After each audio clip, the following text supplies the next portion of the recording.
Named Busan Kamudi, who flew, are you familiar with the story? He flew straight to, or Mokdolo, who is his first girlfriend. He had never been in the Philippines.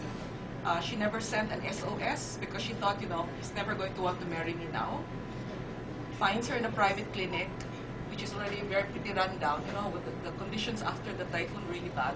I had to carry her out in his arms to catch a ferry ride to Cebu City because the hospitals were better there. And that's where we found them and we did the story. So it showed that, we made that our headline story because we wanted to show that, in the horror, in the middle of all the horror of the disaster, there are values of perseverance, family love, and sheer determination to survive that should shine forth. And we chose these stories to also keep the morale of a very battle community alive.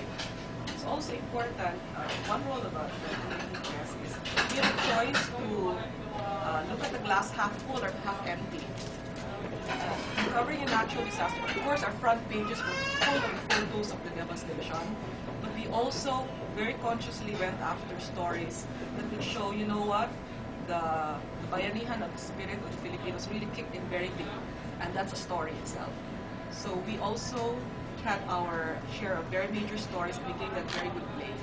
So I'd like to assure you that if you feel a little cynical about what you read in the media, perhaps there are limitations for the international and national press because maybe they have to focus on really the macro picture of the urgent devastation going on around. But the community papers have attention span and they have the contacts to really look for the face behind the natural disaster. And we look for the stories, as I said, that keep hope alive and show that in all of this there's still very, very good things happening and that we have to move forward. So our next challenge for the community press is to track where all the aid went. There were many announcements this country. We had maybe 30 countries declaring aid, and Cebu has an international port, and this is where all the planes came to reach out to Leyte. They would land in the Macluhan airport in Cebu. So every day, a different press conference. Can you please send somebody, the Israeli ambassador would like to announce their aid. Next day, from Japan, and the next day from Indonesia. Now, our challenge is to track where did it all go, and if the aid was appropriate aid. If it's correct, if it was appropriate for the beneficiaries. I was told by one Austrian that the entire shipment of ketchup bottles arrived in northern Cebu. So we want to, I'm not serious, I'm kidding.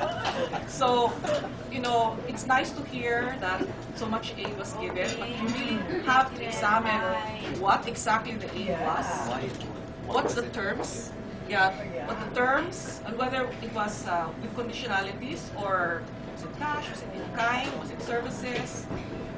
So that's the next kind of story we have to track down in terms of the accountability of our public officials and the generosity of so many private groups. Aside from all the lessons we can learn, because this is not our last disaster. As I tell the audiences who are not non-Filipinos, we're used to disaster. We get 18 to 20 typhoons a year. This is not the last one. So we would like to be able to see what are the lessons we learned from this unprecedented, the strongest typhoon ever to hit land, the strongest typhoon in terms of wind speed, and also the lessons for relief and rebuilding. I think a lot of us have a lot to learn about what's the appropriate aid to give. And when you give aid, you must remember the dignity of the beneficiary, and not just give without thinking how you are giving and what you're giving. It may even cause a problem. So we would like to follow up on these stories because, like I said, it's not the last of us.